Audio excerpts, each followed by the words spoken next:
Let me ask you something that is uncomfortable. Why is that no matter what you do and no matter what you achieve, you never get lasting happiness, lasting fulfillment? You get the job, you celebrate for a day. You buy the phone, you enjoy it for a week. You get into a relationship, and soon the excitement fades away. It does not matter if you are rich or poor, if you are 20 years old, if you are 60 years old, if you are an entrepreneur or a professional, no matter who you are, this is the same pattern. It's like we are stuck in the same loop. And here is a brutal truth about reality that Vedanta speaks of, that you are not chasing things, you're chasing the feeling that you think that thing will give you ultimately. And that feeling has a name.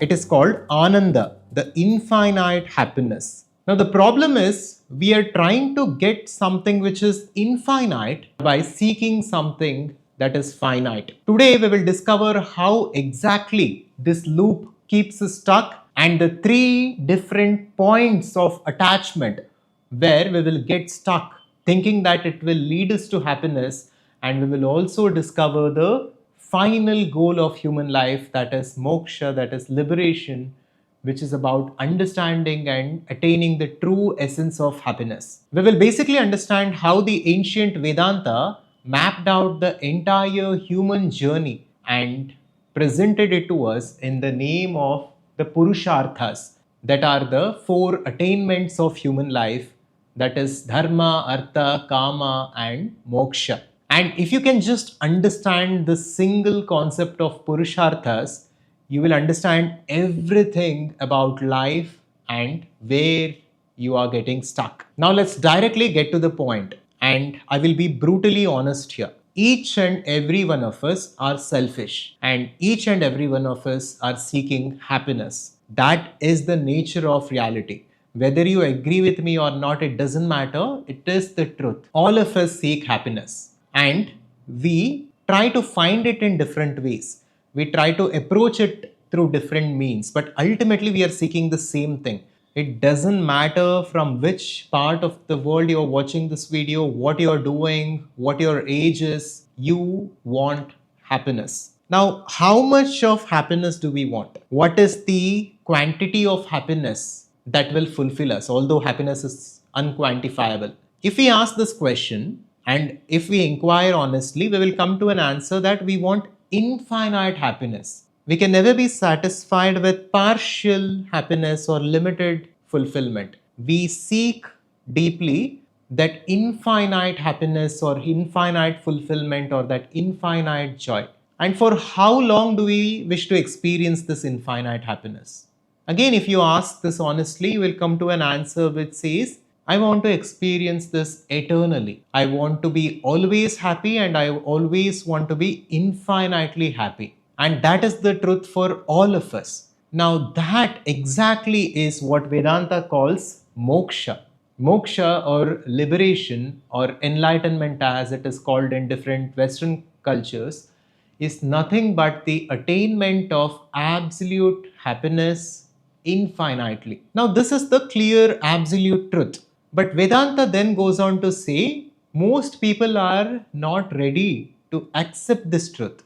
Although this truth is logical, although if you think about it, this makes perfect sense and this is what you're ultimately seeking, Vedanta tells us that because of our conditioning, because of the ego, because of our karmic patterns, we are not in a place, most of us, to simply seek moksha or liberation. And so we seek the same thing in different ways. That is where the concept of Purusharthas, the four attainments of human life, comes in. Let's break them down one by one, and let's begin with Kama, that is level 4. This is where most of humanity is stuck at. Most of us seek Kama, sensual pleasures. Here we chase food, sex, entertainment, stimulation, comfort, distractions. This is why people binge eat, they binge watch, people swipe endlessly, and they chase instant gratification.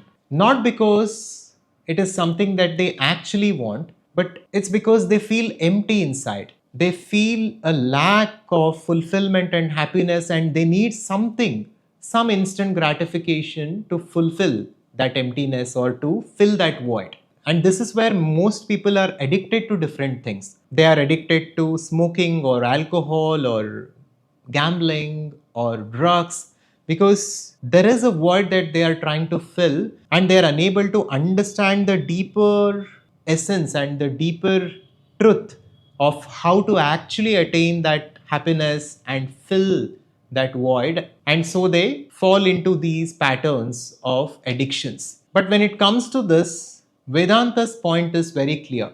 Vedanta clearly states finite things can never give us infinite happiness. If we need infinite happiness, we need to approach and seek infinite happiness directly. And if you honestly inquire and if you look at your own life, just see what all you have pursued in life, whether it is a relationship, whether it is your cravings for different types of food. Has it actually fulfilled you? If it has, for how long did it do so? When you inquire in this way, you'll soon come to understand that karma is just about fleeting desires, and ultimately they cannot give us what we truly want. Now, with this, let's come to the third level, which is one step above that, which is artha. When pleasures stop satisfying, we level up in the game. We chase money, status, validation, achievement, security, and recognition. This is where we see professionals and entrepreneurs who hustle, who work really, really hard, who keep telling themselves, when I achieve that position, I'll be happy. When I scale my business to that level, then I'll be happy. Again, this is a loop which is better than the old loop of sensual pleasures, but still, this is also a loop. This is where people experience burnout and stress, and this is where they go through a different kind of suffering. But the goalpost keeps moving. No matter how much you earn, your mind always wants more. Artha gives comfort and even maybe temporary happiness, but not completion. Even here, the joy and happiness fades away after some time. Let's say you're building a business, and if it is meaningful for you, you might experience a sense of passion and happiness for a prolonged period of time, and then finally it begins to kick in, and you will begin to lose that interest and energy. But we need to understand that even this is temporary. Now, let me be clear here. We highly encourage seekers, professionals, entrepreneurs to be very intense with their work and to pursue whatever it is they are doing with utmost interest and dedication. This is not about giving up our work and living in a monastery, but we need to understand the source of happiness. We need to understand the essence of reality and then act from that place. With that power and with that understanding, our work transforms. That is what we want here. So, with that, let's come to level 2, which is a higher level than kama and artha, that is dharma, which is about morality, responsibility, and purpose, that is swadharma. Once you taste enough success, wealth, money, and pleasures, your mind begins to ask, is this all there is to life? I experienced everything at the level of kama, which are sensual pleasures. Then I experienced everything at the level of artha, that is more about power and money, name, fame, and so on. But then, what now? Is this what life is all about? And that is when we seek deeper meaning in life. That is when we begin to understand about morality and responsibility, and then purpose, which is about swadharma. How best can I contribute to society? Just look at this ancient wisdom thousands of years ago, how it mapped human evolution. Every person begins with kama, with sensual pleasures. That is what most people seek. Once they attain that, they move to power and influence. But then once they are not satisfied with even that, then they move to morality, responsibility, and purpose. They begin to do what they are passionate about. They begin philanthropy, they begin contribution in some way. Now, that is dharma, living in a way in which we are contributing to the world and we are living from a place of samasti, that is totality, instead of vyasti, which is individuality. In kama and artha, we come from a place of vyasti, which is where we are identified with our individuality more. But at the place of dharma, we begin to expand our identity. We begin to see the entire world as one being and we begin to contribute in some positive way. That is dharma. But Vedanta says even this is not ultimate. Even this is limited, although this is much better than the first two levels. So, although dharma is about serving, teaching, creating, giving, following purpose, and maybe purpose gives a deeper sense of joy and fulfillment, ultimately, even this is limited. So, at some point, we will have to come to level 1, which is moksha, that is liberation. And here we will also look at what this diagram is representing and how we can understand this framework with this simple diagram. Moksha is the highest level. Most never reach here because they are too busy chasing external success. But one day a seeker fully understands if everything outside is temporary, then how can I expect permanent happiness from it? That is when the real journey begins. Moksha is not actually about running away from the world, but it is about recognizing the nature of the world and the nature of who we are. Now, with that, let's come to this important diagram.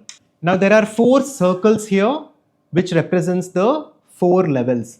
This is the circle 1, which represents karma, which is the farthest circle. Here, we are very far from our own true essence. So, we experience more suffering, more stress, more anxiety here because we are seeking happiness where there is no happiness. Next comes the second circle, which is level 3. This is in some way closer to the self than karma, but this is still limited. And then comes the level 2, which is dharma. Here we are much closer to truth. We are much closer to consciousness. Here we begin to contribute to the world. We begin to live from a place of purpose and meaning, and we begin to help each other in whatever way possible.